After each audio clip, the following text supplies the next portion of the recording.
Proses pencarian anak Kiai Jombang yang jadi DPO pencabulan MSAT terus dilakukan polisi. Bahkan Polda Jawa Timur juga sudah mengamankan 3 orang dalam aksi kejar-kejaran yang terjadi di kawasan Ploso, Jombang pada Minggu 3 Juli 2022. Saat itu, Polda Jawa Timur dan Polres Jombang mengejar iring-iringan 3 mobil di Jombang. Oleh polisi, mereka diminta berhenti, namun mereka menolak. Kasus ini pun menjadi sorotan PWNU Jawa Timur. Wakil Ketua PWNU Jawa Timur Kiai Haji Abdul Salam Sohib buka suara.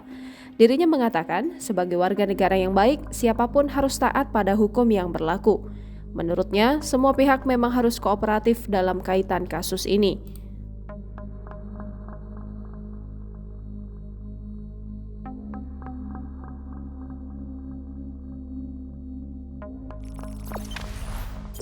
Jangan lupa subscribe, share, komen, dan like ya!